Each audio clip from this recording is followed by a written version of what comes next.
तो देखिए न्यूक्लियोटाइड क्या होते हैं, पीछे पता क्या है कि हमारा पहले न्यूक्लियोसाइड का फॉर्मेशन होता है, और ये न्यूक्लियोसाइड क्या होता है देखिए हम यहाँ पे फिर से एक बार दिखा दें, इसको हम पूरा यहाँ पे, ये देखिए ये है, इसको हम यहाँ पे भी पुट कर देते हैं, यहाँ पे देखिए ऐसे हम, ताकि हमारे लिए समझना आसान हो।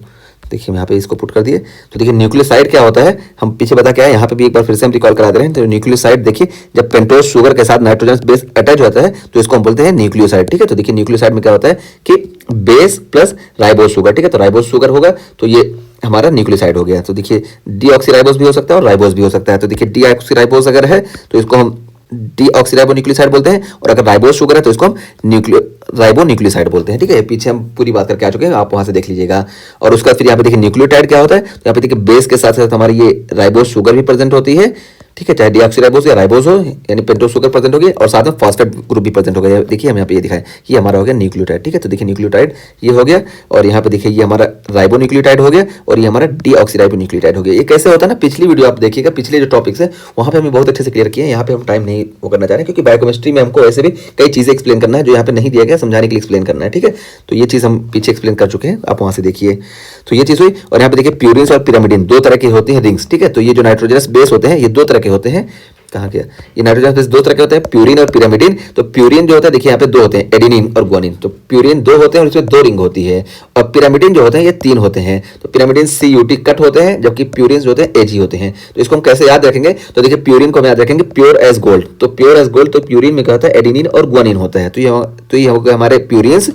और पिरामिडिन्स क्या होते हैं, तो पिरामिडिन्स देखिए कट, तो कट द पिरामिड, तो कट द पिरामिड, इससे हम याद रखेंगे कि साइटोसिन, यूरासिल और थाइमिन। तो ये हमारे जो होते हैं ये पिरामिडिन्स होते हैं। और ये प्यूरिन और पिरामिडिन्स ये करते क्या है, तो हम बताया ना कि जो DNA का बेस स्ट्रक्चर बिल्कुल है, यहाँ पे ये रोल प्ले करते हैं, और इसी से जो होता है ये पूरे डबल हेलिक्स DNA का फॉर्मेशन होता है, ठीक है। तो यहाँ पे देखिए पीछे पूरा ये सारी चीजें देखिए बता क्या है, ये देखिए यहाँ पे ये सारे प्यूरिन और पिरामिडिन से ही ये DNA के डबल स्ट्रक्चर का फॉर्मेशन हुआ, ठीक है।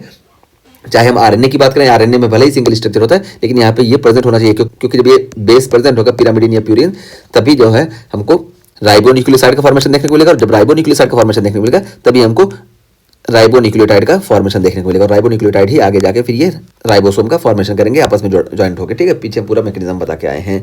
तो ये चीज़ हो गई। और उसके बाद फिर देखिए यहाँ पे क्या है कि डीअमाइनेशन रिएक्शन। तो डीअमाइनेशन रिएक्शन क्या होता है कि यहाँ पे अमाइन ग्रुप का रिमूवल होता है। तो डीअमाइनेशन रिएक्शन देखिए जब साइटोसिन में होता है तो ये यूरासिल में कन्वर्ट होता है। तो यहाँ पे बहुत सारे समझने वाली नई चीज़ है, साइटोसिन में यहाँ पे अमाइन ग्रुप प्रेजेंट होता है, इसको जब रिमूव किया जाता है तो ये यूरासिल में कन्वर्ट होता है।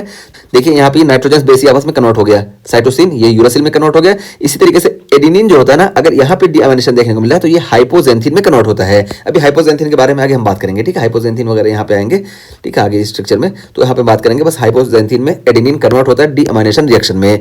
और इसी तरीके से गुआनिन का अगर डीअमाइनेशन रिएक्शन होता है तो ये जेंथिन में कन्वर्ट होता है, ये जेंथिन भी अब हम बात करेंगे। और देखिए 5 मिथाइल साइटोसिन है, अगर इसका डीअमाइनेशन होता है तो ये थाइमिन में कन्वर्ट होता है। तो यहाँ पे एक स्ट्रक्चर बता दिया गया कि कैसे कैसे होता है। तो डीअमाइनेशन में ये रिएक्शन होती है और ये चेंज हमको देखने को मिलता है। तो ये हो गया हमारा डीअमाइनेशन रिएक्शन। और उसके बाद फिर देखिए बताया गया कि यूरासिल फाउंड इन RNA। तो यूरासिल जो होता है ये RNA में प्रेजेंट होता है, जबकि थाइमिन DNA में प्रेजेंट होता है। हम बताया ना कि ये एडेनिन गुआनिन ये दोनों जगह प्रेजेंट होंगे, यानी DNA RNA दोनों में प्रेजेंट होंगे। और इसी तरीके से ये जो साइटोसिन है ये भी दोनों जगह प्रेजेंट होंगे। लेकिन ये यूरासिल और थाइमिन है ना, यहाँ पे हमको अल्टरेशन देखने को मिलता है, यानी थाइमिन जो होता है ये ओनली फॉर DNA होता है, जबकि यूरासिल जो होता है ओनली फॉर RNA होता है, ठीक है। तो हम बताए हैं कि एडेनिन कि प्यूरिन जो होता है या पिरामिडिन से ये बॉन्ड का फॉर्मेशन करता है, ठीक है, तो डबल बॉन्ड या सिंगल बॉन्ड का। तो प्यूरिन्स में एडेनिन जो होता है ये थाइमिन से डबल बॉन्ड का फॉर्मेशन करता है अगर DNA है, ठीक है। अगर DNA है तो एडेनिन थाइमिन से डबल बॉन्ड का फॉर्मेशन करता है, और साइटोसिल जो होता है ये यूरासिल से ट्रिपल बॉन्ड का फॉर्मेशन करता है, ठीक है। ये चीज़ हम पीछे बता के आ चुके हैं। तो ये ऐसा होता है। लेकिन अगर यही RNA की बात करें तो थाइमिन की जगह पे यहाँ पे यूरासिल होता है, ठीक है। तो एडेनिन यूरासिल से बॉन्ड का फॉर्मेशन करता है, या एडेनिन का जो होता है ये कंप्लीमेंट्री होता है, यूरासिल होता है, जो हम रेप्लिकेशन में देखेंगे यहाँ पे कैसे होता है, ठीक है। तो यहाँ पे देखिए हम दिखाए थे ये सारी चीज़ें, देखिए हम दिखा भी चुके हैं कि गुआनिन जो होता है साइटोसिन से, साइटोसिन गुआनिन से, एडेनिन थाइमिन से, ठीक है। ऐसा होता है DNA का स्ट्रक्चर, इस वजह से एडेनिन थाइमिन से ये ऐसा हुआ। तो यहाँ पे हमको यही बताया गया कि uracil found in RNA, uracil सिर्फ RNA प्रेजेंट होता है, थाइमिन सिर्फ DNA में प्रेजेंट होता है। और methylation of uracil make thymine, और यूरासिल से थाइमिन बनता कैसे है, तो देखिए यहाँ पे यही बताया गया कि यूरासिल का मिथाइलेशन हो जाता है, इस वजह से हमको थाइमिन का फॉर्मेशन देखने को मिलता है। आगे हम यहाँ पे पूरी अच्छे से बात करेंगे, ठीक है। तो ये सारी चीज़ें हमको देखने को मिल गई। यहाँ पे देखिए हम दिखा भी दे, ये देखिए यूरासिल जो होता है, यूरासिल का हमको मिथाइलेशन देखने को मिलता है, तो फिर ये थाइमिन बनता है, इस पर हम डिटेल में बात करेंगे, ठीक। तो ये चीज़ हो गई। और उसके बाद फिर यहाँ पे देखिए और क्या बताया गया कि साइटोसिन और गुआनिन के बीच का जो बॉन्ड होता है ये 3 हाइड्रोजन बॉन्ड होते हैं, ठीक है। तो 3 हाइड्रोजन बॉन्ड हम दिखाए थे ना, यहाँ पे देखिए 3 हाइड्रोजन बॉन्ड कहाँ गया, ये देखिए 3 हाइड्रोजन बॉन्ड दिखाए थे ना। साइटोसिन और गुआनिन के बीच में 3 हाइड्रोजन का बॉन्ड बनता है और एडेनिन और थाइमिन के बीच में डबल हाइड्रोजन का बॉन्ड बनता है। यहाँ पे हम दिखा दिए, ये आगे लिखा भी है, तो देखिए यहाँ पे लिखा भी होगा, कहाँ गया, एडेनिन थाइमिन के बीच में डबल हाइड्रोजन बॉन्ड बनता है। अच्छा हाँ, यहाँ पे इंपॉर्टेंट चीज क्या है कि देखिए साइटोसिन और गुआनिन के बीच में 3 हाइड्रोजन बॉन्ड बनता है, इस वजह से ये स्ट्रॉन्गर होता है, जबकि एडेनिन और थाइमिन के बीच में 2 हाइड्रोजन का बॉन्ड बनता है, ये इसके मुकाबले कमजोर होता है, ठीक है। इसका फायदा क्या होता है कि अगर साइटोसिन और गुआनिन का कंटेंट ज्यादा हो रहा है ना, तो यहाँ पे मेल्टिंग टेम्परेचर जो होगा डीएनए का इंक्रीज हो जाएगा, क्योंकि यहाँ पे ट्रिपल बॉन्ड ज्यादा है, और जब ट्रिपल बॉन्ड ज्यादा है तो ये ज्यादा मजबूत हो जाएंगे, इस वजह से मेल्टिंग टेम्परेचर यहाँ पे बढ़ जाएगा, ठीक है। तो ये यहाँ पर इंपॉर्टेंट रिलीविंग पॉइंट था।